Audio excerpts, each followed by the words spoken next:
Đây, chính cái ông này từng là mơ ước của mọi nhà và trẻ con nhìn thấy thì cực kỳ thích. Ngày xưa cái đầu VCD mà cắm cái tay điện tử vào cuối còn chơi được. Nếu bây giờ muốn xem một bộ phim, chúng ta chỉ cần mở điện thoại, gõ vài chữ là có ngay. Muốn nghe nhạc thì cũng có đủ. Muốn hát karaoke thì lên mạng mà tìm beat. Nhưng khoảng 20 năm trước, một gia đình Việt Nam muốn làm tất cả những việc đó thường phải trông chờ vào một món đồ đặt ngay dưới chiếc TV được gọi là đầu VCD. Có một thời đầu VCD gần như là trung tâm giải trí của cả nhà. Trên nóc đầu đĩa có thể đặt thêm vài chiếc đĩa nhạc, bên cạnh là âm ly, đôi loa, khá giả thì thêm 2 cái micro và mic hồi đó là mic có dây. Dưới bàn là một ngăn kéo đầy VCD, đĩa nào cũng được viết lên bằng bút dạ, nào là Châu Tinh Trì, Tây Du Ký, Đan Trường, Lam Trường, karaoke 5 số, vân vân và vân vân. Có nhiều cái đĩa VCD không tiện ghi tên ra ở đây. VCD thống trị Việt Nam không phải vì nó có công nghệ gì ghê gớm. Thực ra nếu nhìn bằng tiêu chuẩn ngày nay, hình ảnh của nó khá là mờ, âm thanh thì cũng bình thường thôi. Một bộ phim có khi còn phải chia làm 2 đĩa. Nhưng nó xuất hiện đúng lúc người Việt bắt đầu có nhu cầu giải trí lớn hơn, trong khi Internet chưa đủ mạnh, máy tính còn đắt và các phương tiện trước đó lại quá bất tiện. Nói đơn giản, VCD xuất hiện đúng thời điểm và giải quyết đúng nhu cầu. Thế thì tại sao VCD lại được yêu thích đến như vậy? Hãy quay lại thời kỳ trước khi nó xuất hiện. Những năm 1980 và đầu những năm 1990, nếu một gia đình muốn xem phim theo ý mình, lựa chọn phổ biến là đấu băng hoặc các loại tương tự. Đó là những hộp băng hình chữ nhật khá to, bên trong có một cuộn băng từ chạy vòng quanh. Một chiếc máy tốt thì khá là đắt, băng phim cũng cồng kềnh. Một cuốn dày bằng gần một quyển sách, xem xong còn phải tua lại từ đầu. VCD đã xuất hiện và thay đổi hoàn toàn cái trải nghiệm này. Chiếc đĩa chỉ rộng khoảng 12 cm, mỏng, nhẹ, dễ cất và không phải tua lại. Muốn xem từ đầu thì bấm nút, muốn chuyển đoạn thì bấm điều khiển. Đối với người sử dụng ngày nay, chuyện đó quá bình thường. Nhưng vào cuối những năm 1990 thì cảm giác chẳng khác nào chuyển từ xe số sang xe ga.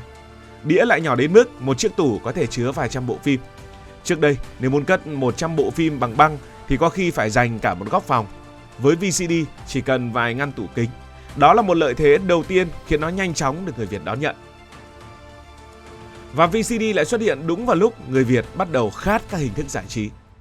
Cuối những năm 1990 là một thời điểm rất đặc biệt của Việt Nam.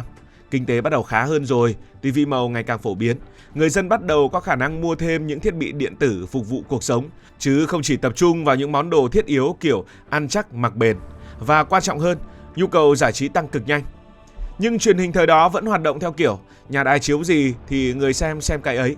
Không giống như bây giờ, bạn có thể thấy quảng cáo một bộ phim rồi lập tức mở ứng dụng lên để mà xem. Nếu bộ phim không phát trên truyền hình thì gần như chẳng biết xem ở đâu. Và VCD đã thay đổi hoàn toàn thói quen này. Bạn thích phim Hồng Kông, ra cửa hàng đĩa. Muốn xem Thành Long, ra cửa hàng đĩa. Muốn xem Châu Tinh Trì, mời tiếp tục ra cửa hàng đĩa. Muốn xem phim kiếm hiệp Trung Quốc, vẫn ra cửa hàng đĩa. Thậm chí nhiều bộ phim truyền hình dài hàng chục tập được đóng thành từng bộ VCD dày cộp, xếp thành hàng ở trong tủ. Có những gia đình xem phim bộ kiểu tối nào ăn cơm xong cũng lấy đĩa ra xem vài tập.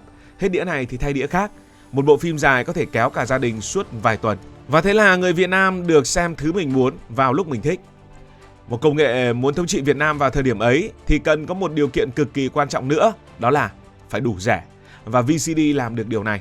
Ban đầu thì nó vẫn là một món đồ tương đối có giá trị, nhưng khi thị trường phát triển, hàng loạt thương hiệu từ Nhật, Hàn, Trung, Đài xuất hiện, cạnh tranh ngày càng mạnh, khiến giá đầu giảm rất nhanh. Chỉ trong vài năm, VCD từ món đồ chơi hạng sang trở thành thiết bị mà các gia đình trung lưu, thậm chí nhiều gia đình ở nông thôn cố thì vẫn mua được thoải mái. Nhưng thứ làm nên sức mạnh thực sự lại là giá đĩa. Cái đĩa VCD nó sao chép rất dễ, một chiếc đĩa trắng có giá thấp. Còn việc nhân bản bằng máy tính hoặc thiết bị sao chép cũng đơn giản hơn rất nhiều so với thời của băng video. Và thế là thị trường xuất hiện vô số đĩa giá rẻ. Ngày xưa nhớ đi học về quê ấy, ra bến xe Mỹ Đình là nhiều ông bán đĩa dạo lắm. Ngày ấy chỉ cần vài nghìn đến vài chục nghìn đồng, người ta có thể mua được một bộ phim, một album nhạc hoặc một đĩa karaoke. So với số tiền bỏ ra để đi xem phim hay mua các sản phẩm chính hãng, mức giá này cực kỳ hấp dẫn. Từ đó hình thành một vòng quay rất thú vị. Đầu VCD càng phổ biến thì càng có nhiều người bán đĩa. Đĩa càng nhiều và càng rẻ thì người dân càng muốn mua đầu VCD. Hai thứ này nó đẩy nhau lên. Đó cũng là lý do VCD lan cực nhanh, từ thành phố đến nông thôn, từ huyện xuống xã. Có những vùng nông thôn ngày ấy, nhà có đầu VCD gần như trở thành một điểm tụ tập. Tôi đến hàng xóm sang xem ké phim, trẻ con chạy sang xem hoạt hình. Có đám cưới tiệc tùng thì phải thuê bằng được cho cái đầu, mở nhạc cho thật to. Một cái đầu bé tí bằng cái hộp nhưng phục vụ được cả xóm. Cùng với đầu VCD, một nghề kinh doanh cực kỳ thịnh vượng đã xuất hiện, đó là cửa hàng băng đĩa. Bước vào cửa hàng, người mua không cần biết chính xác tên phim, chỉ cần nói có cái phim gì mới của Châu Tinh Trì không, thì người bán sẽ lục một lúc rồi lấy ra mấy cái hộp. Đến thời điểm VCD cực thịnh, số lượng nội dung gần như vô tận, phim điện ảnh, phim truyền hình, ca nhạc, hài, cải lương, hoạt hình, chương trình thiếu nhi, thậm chí cả những đĩa dạy học, dạy ngoại ngữ đều được phát hành dưới dạng VCD. Nói tóm lại là bây giờ trên YouTube có gì thì ngày xưa VCD cũng có hết những thứ đấy. Nhưng nếu đầu VCD chỉ để xem phim thì có lẽ nó vẫn thành công, nhưng chưa chắc trở thành biểu tượng của cả một thời. Thứ khiến nó trở thành biểu tượng của cả một thời phải là karaoke. Hình ảnh quen thuộc của một gia đình đầu những năm 2000 là chiếc TV CRT vuông vức, bên dưới là đầu đĩa, bên cạnh đó là âm ly và hai cái loa. Cùng với đó là hai micro có dây được treo bên cạnh tủ.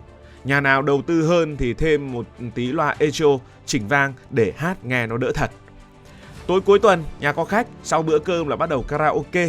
Một người mới mở cái quyển danh sách bài hát dày cộp. Mỗi bài có một mã số, muốn hát bài nào thì dò đúng số rồi bấm bằng điều khiển. Ví dụ một cái VCD ngày xưa đâu đó khoảng 14-15 bài hát, bài dài thì khoảng hơn chục bài gì đấy. Cứ cầm điều khiển bấm cái bài đấy, thế là hát thôi. Và đầu VCD cũng góp phần làm thay đổi nền âm nhạc Việt Nam.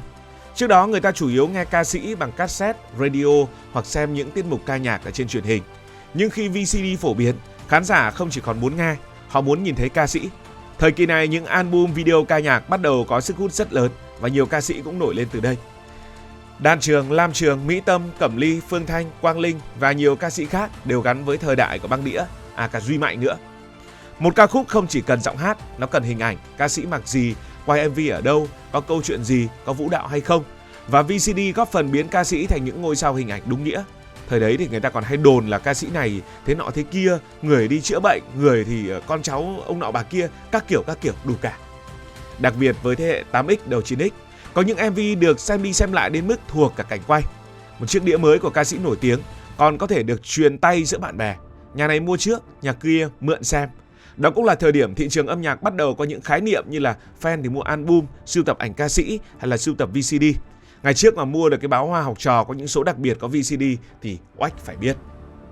VCD từng mạnh đến thế, nhưng mà thời Hoàng Kim thực ra không kéo dài lâu. Kẻ đầu tiên đánh bại nó là DVD. DVD thì hình ảnh đẹp hơn, âm thanh tốt hơn và quan trọng nhất là dung lượng thì lớn hơn rất nhiều. Một bộ phim không cần chia làm hai đĩa.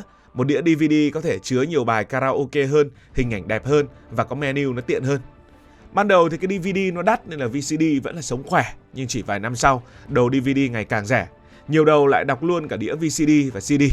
Đối với người dùng, lựa chọn rất đơn giản, cái nào mà đa năng thì mình mua thôi, và thế là VCD bị thay thế. Nhưng DVD cũng chỉ tồn tại thêm một thời gian trước khi gặp đối thủ còn khủng khiếp hơn, đó là Internet.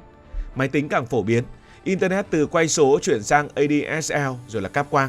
Những file như là MP3, AVI, MP4 xuất hiện đầy trên máy tính. Người ta bắt đầu tải nhạc xuống nghe mà không cần mua đĩa. Sau đó là USB.